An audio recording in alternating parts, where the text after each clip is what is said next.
For the Haters presents Wallet Therapy. I'm Becky, the spender. And I'm Alex, the coach. We give money advice for the everyday person. So join us with your budget and your baggage because money doesn't have to be messy forever. Search For the Haters and subscribe today. Welcome back, everyone, to another episode of Wallet Therapy. Hey, Alex. Hey everybody. How we doing? Great. I mean, I just saw you in person, so If that you're was watching good. on pan, Alex and I just spent a couple days together. I went down to Florida. I'm convinced that I'm going to buy a Florida house now, which is supported, surprisingly, by my financial advisor. Well, a few other things need to happen first to fully support. So We got, I don't know, we've talked about this, but Bex is about to be 9 months old. Alex's daughter, Remy, is 6 months old. And it was just so enjoyable seeing them together for the first time. Well, it wasn't the first time they were together, but the first time as like conscious babies that like interact with each other. Remy just kept trying to poke Bex's eyes out and grab his eyes. But it was that to me too. So she did. She does. Okay. Well, welcome back. And last week we talked about breaking the paycheck to paycheck cycle. We had some homework for you guys. Hopefully you did it. Hopefully you're all caught up and we're going to announce the next Wallet Therapy live session soon on our Patreon to kind of regroup after this episode comes out. So then we'll have 2 topics to talk about. But yeah, I mean, we've been getting a lot of people writing in, a lot of people asking questions, a lot of people talking about how this is helping them, which is sick, which is the reason why we're going to continue to keep on keeping on. But 90% of my brain power right now, especially with the conversations that we've been having, has been just being used on calculating things, checking my app, seeing where I'm spending my money, wondering where my subscriptions are coming from and why I have so many that are on there. I feel like I fear my phone a little bit. And there's like this pit in my stomach when I have to open any app because I'm like, oh, I wonder how much money was spent now. Am I crazy or is that something that is common? that's definitely common. I mean, that we talked about it. I think it was the very first episode of people not even looking at their finances at all. So it's a similar concept, but this one ties into a bit of financial fragility. So we want to talk about having an oh crap fund or what is most known as an emergency fund. So this can help with that piece of it. And this even aligns with breaking the paycheck to paycheck cycle because it's the next step. Once you can get a little bit past the paycheck to paycheck cycle, your emergency fund is the next step of giving you that security and that comfort. So it's not about being rich, it's about having a little bit of insurance for your sanity. And it's the money that stands between you and high interest credit card debt. Which we will absolutely get into as well. Yeah. And for everybody listening too, when you're thinking like emergency fund, I have no savings, you're not alone. 53% of Americans could not pay out of a savings fund for a $1,000 emergency. So don't panic. You're not alone. You're with 53% of people. Hopefully, we can chat today a little bit of how to get started so you can break out. So basically, what you're saying is sometimes people are just unprotected, right? Like we're just driving through a rainstorm without windshield wipers. Yeah. How much money are we talking about here? Because if you say something ridiculous like $10,000, even $5,000, I don't even know, I'm gonna just drop off this call. I know there's tons of financial gurus out there and they will say you have to have 6 months of your salary just like chilling in a vault. We're talking about a starter emergency fund. So we can divide this into a two-stage approach. We will talk about your fully functioning emergency fund later, but talking about the starter one, I like to advise clients to look at what their deductibles are. So think about like if every bad thing happened, bad emergency happened in the same day, and a tree fell on your house, your car broke down, and you had to go to the emergency room, could you pay for all of those things? So that gives you an idea of the goal of how much to have in your starter emergency fund. For the average person, it's somewhere between one to $3,000. I feel like $1 to $3,000 can be possible. Yeah, it definitely can. As long as you put in the right system to get there, you can totally get to that 1 to 3,000. And it's different for everybody. Maybe you're on the lower end because you have great insurance, your deductible or your premium's low. Maybe you rent and you only have renter's insurance instead of an actual mortgage. So your homeowner's deductible doesn't exist. So I save $1,000. Where do I put this money? Because if I leave that $1,000 in my checking account, it is quickly going to turn into fun money for me. So this piece of the puzzle is really key. Where do you keep your cash? And you may think I'll keep it in my checking account because I need to access it for an emergency. But if you think about those types of emergencies that I was just talking about, you typically don't have to pay those things like that same day. It's not like a tree falls on your house and you have a owner's claim and you have to pay that deductible in that same day. Same thing with like a medical bill or a car. Typically, you'll have 1 to 2 days to actually pay the thing. So, what you want to do is put your emergency fund in a high yield savings account that's separate from the bank that you have your checking account. And we talked I about know the high yield savings account last week. So you guys should be a little bit aware of what that is. Yeah, and you even talked about it last week too, about how it's been key for you to have it separate from your checking account. Because the reason that this works for people is because sometimes people have a hard time of drawing the line between what is an emergency, and you will impulse spend, and now you're pulling out of your emergency fund because you can access that money like by an app on your phone, just transferring it.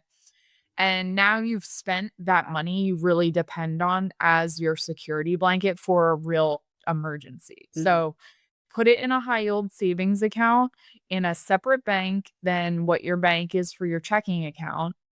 Like we talked about last time, rate shop. You can get anywhere. I think the average is between like 3.2 and 4.2 interest. So that's another benefit. If you have your emergency fund sitting in a checking account or a savings account with your bank, chances are that money is making point like 0.002% interest. Mm. So you want to make sure the type of account is a high yield savings because you will make money while it's sitting there. Hopefully, you don't have any emergencies. And now for 6 months, that money has been sitting there just making you money, building up your emergency fund more and more.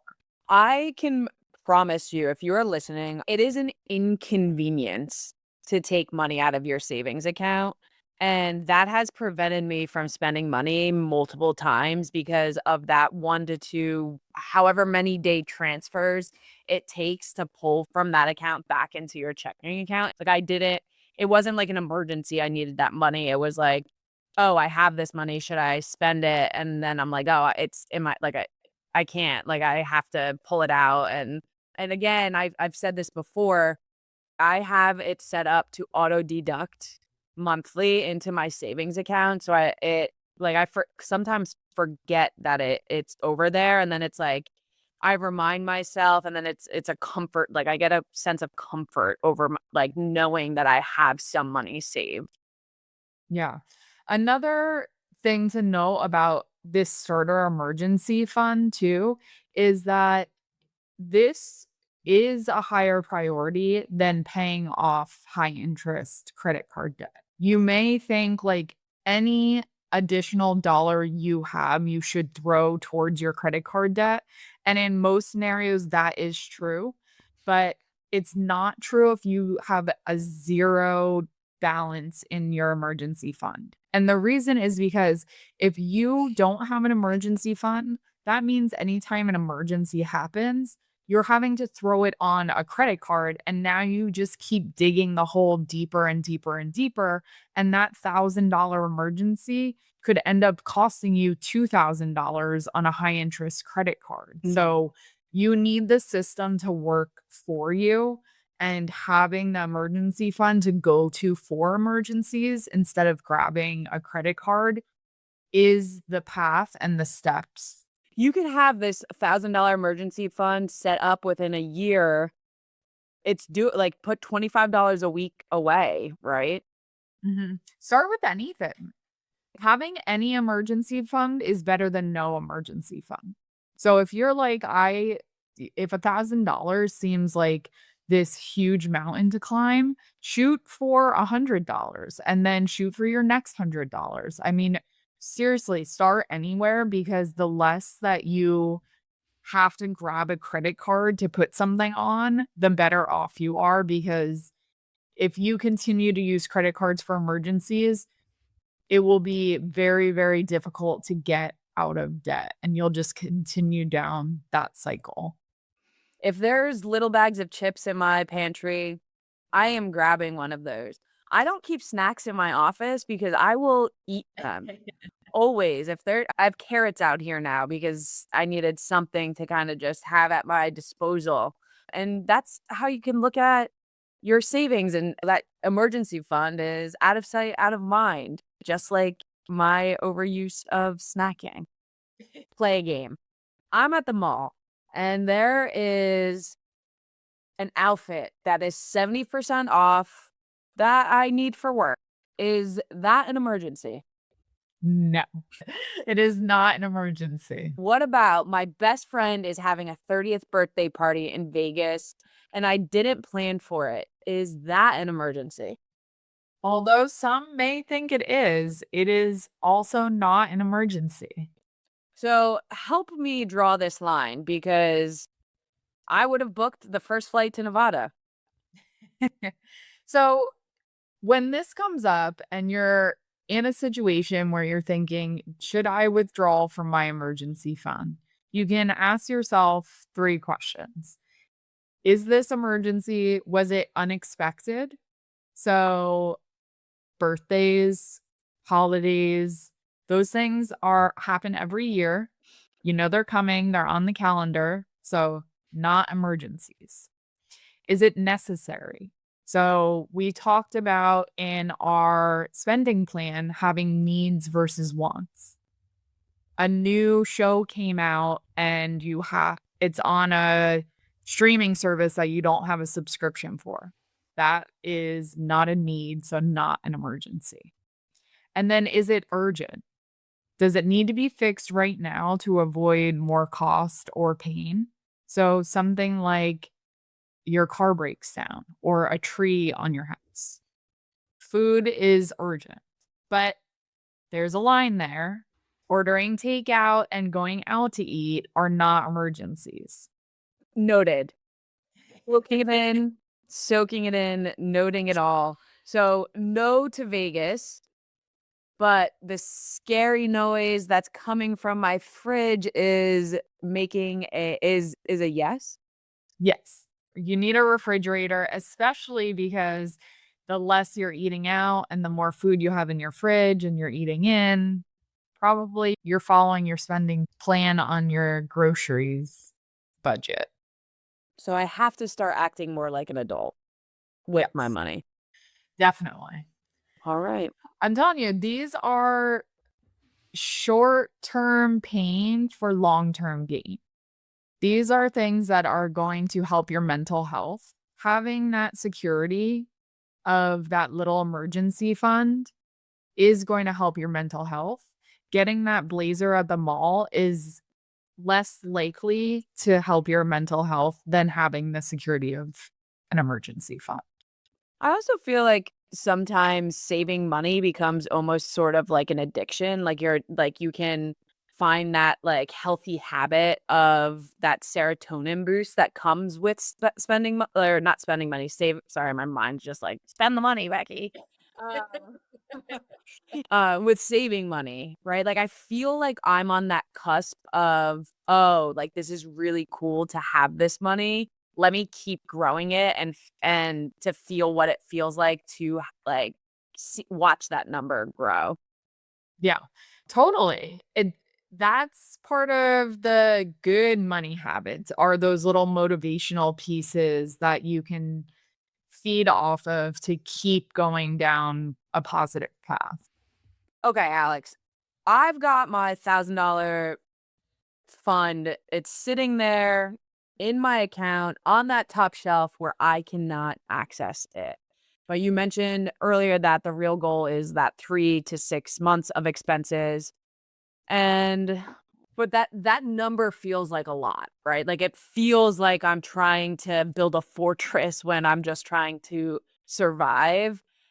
Can I just stick with the $1,000 and hope my like car doesn't explode? Why do I need that much money when I'm already trying to pay off debt?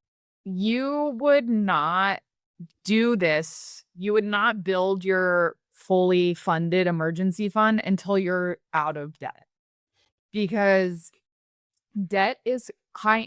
Let me rephrase that until you're out of high interest debt.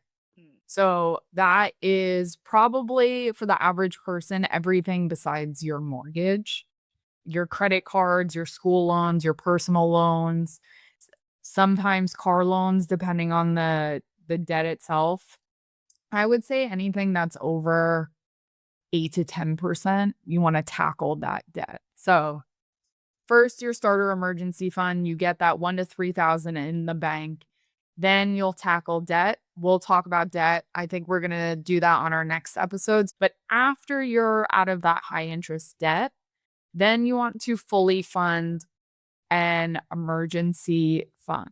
And this honestly could be anywhere from 3 to 12 months or more. It's really a personal preference, and there are different scenarios depending on your life that would push you maybe towards the lower tier of that or towards the higher tier. So, one thing is just comfortability. What are you most comfortable with and what feels really secure for you to have in the bank? Personally, I have 12 months of an emergency, fully funded emergency fund. But again, for some people, it's 3. Other things to think about is, are you a dual household income? And can you both contribute to that? What does that look like for both of you? Another is, what does your job look like? Is it very niche? Are you a freelancer or contractor where you could have a new job or be out of work in 3 months from now or 6 months from now? Or do you have a pretty typical 9 to 5 job? You've been there for years. You're planning to be there for more, until you retire, maybe. So maybe you're on the lower end of that 3 to 12 months. It really comes down to your scenario. But the reason you want to have this is for security. This is you lose your job and it's kinda like FU money where you can possibly even, like, leave your job. If you are in a position where you're not really loving your job, you maybe wanna go do a certificate or you just wanna leave the job that you have, but you don't know where your next step is, and you have 12 months of an emergency fund, it gives you that comfort and flexibility to say, okay, I can go get a new job in 3 months and I have plenty of money to cover that gap. Mm. Or you want to take unpaid time off because you're starting a family and maybe your work doesn't cover a longer mat leave. So that is what a fully funded emergency fund looks like. And if you think that the starter emergency fund is going to give you security, The fully fledged one is gonna be like a fuzzy little warm blanket that you sleep with at night. I know that we talked about having 2 separate high yield interest accounts. What like, are these the 2 that you should have, right? Like, are should you have more than that? It's so easy with banks to have multiple savings accounts. Mm, It in like a high yield saving, you can literally just add them. If you're at a bank where it's difficult to do that, maybe I would shop around for a different bank, but I would absolutely suggest having things separate. So you can put your starter emergency fund in one, and you can put your dream fund in another. You can put your fully fledged emergency fund in another.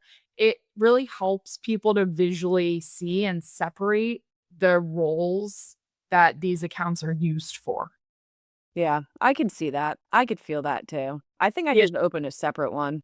Yeah, because you just end up going into it and you're like, well, and then that's where the lines get really fuzzy, especially between an emergency and a drain fund. You don't want those together because you don't want to start justifying or lose track of how much of that account is for vacation and aimless spending and how much is actually for an emergency. Mm. Yeah.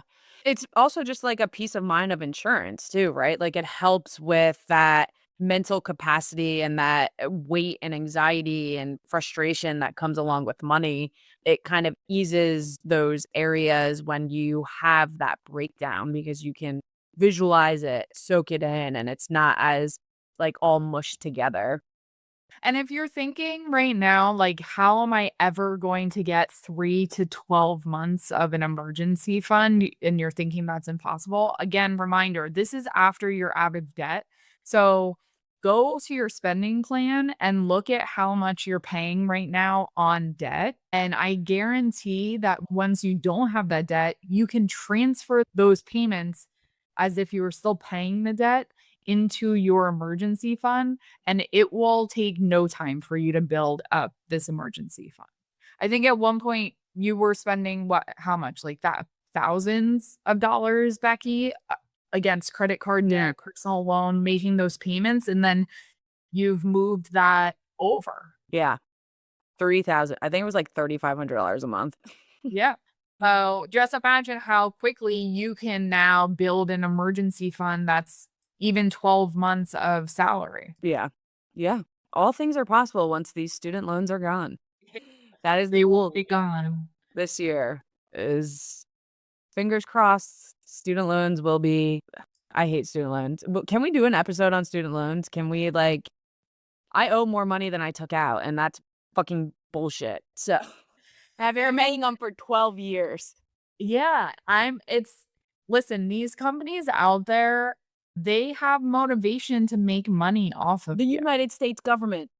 Yeah, they have motivation. And same thing with even like, and we'll talk about in the debt episode, a credit card. If you paid a minimum payment on like a $5,000 credit card, you could be paying it for like 10 years. It's insane. Yeah. It's absolutely insane. If you have that extended emergent or that extended savings, right? What did you call it? The fully funded The fully emergency. funded emergency. And I'm sure we'll get into the more depth of detail. Is it worth leaving that money in there or is it kind of just being wasted and should it be invested somewhere? We will definitely get into that, and it will totally depend on what your financial picture is. Mm. Absolutely, you should make sure that you are investing in your 401k, in an IRA, in a Roth IRA, maybe even in a brokerage account. And we will go over all of those words, all the definitions, and when to stop saving and start investing. Before we wrap up, we have a listener question, and I honestly felt this in my soul. She writes, "Hey, Becky and Alex, I've tried to build an emergency fund 3 times this year. Every time I get to $400, something happens. Like my cat needs the vet or my microwave dies. Microwave dying is crazy. and I have to spend it. It feels like I'm playing financial whack-a-mole and I'm never actually getting ahead. Is it worth it if the money just disappears every month? Alex, help us out here. Absolutely. So this is a beautiful representation of what an emergency fund is supposed to do. So if you didn't have to have those $400 worth of annoyances become debts, that emergency fund is doing its job. So you didn't have to reach out and grab a credit card to pay for a vet bill because your cat got sick and that's an emergency. That's a success. It's not just about watching the number grow. So we talked about that motivation and the dopamine of having this emergency fund and watching the number go up and up and up.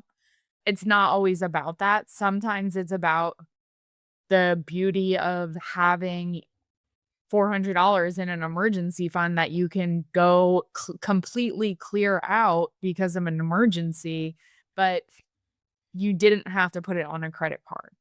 So don't mourn that money. That money did exactly what it was supposed to do. You have to get back on your feet and refill your emergency fund. So find in your spending plan your next 20 bucks that you can restart filling the bucket. And that's exactly what the fund is for. So to that person who wrote in, you're doing it right. So I've been just looking at this all wrong, right? Like I don't want to just watch it grow. It's like I want to use it too. That's the whole purpose of it. A way to feel less guilty about actually needing to use it is that's what it's there for. Yeah. All right. Absolutely. All right. So the challenge for you guys and some homework maybe. Go and open up that account. Right? It's free to do. It's free to open up accounts. Go and open up that account and transfer your first, let's say $5 into it. I think that's hopefully doable for everyone. Let's transfer that first $5 in. I don't care if you have to find change in your couch cushions or return a sweater that you've never worn, but get that deposit in there this week. Alex, where can we find the tracker to color in their progress? So for our Patreon members on our wallet therapy master workbook, you have the savings tab. So as soon as you open that account, or if you already have an account, go ahead and fill it in there so you can keep track. That's a positive tab to watch those accounts grow. Know that you have that financial stability to go take money out and feel good about it because you don't have to grab a credit card. Guys, go build that net for yourself because next week we're tackling the big scary D word. Not Might not be what you're thinking, but it's debt. I'm already nervous. I'm going to go stare at my new $20 savings account balance to calm down. And I will see you guys then in 2 weeks. 2 weeks. We'll talk to you guys in 2 weeks. And then for those that are listening that join our wallet therapy live sessions, we'll talk soon. And remember, progress over perfection. You heard it here, folks. Hope everyone has a wonderful day, morning, evening, night, whenever you're listening to this. Thanks for being here. Make sure to like, subscribe, and share this episode with anyone you think that could benefit from it. See you later, Alex. See ya.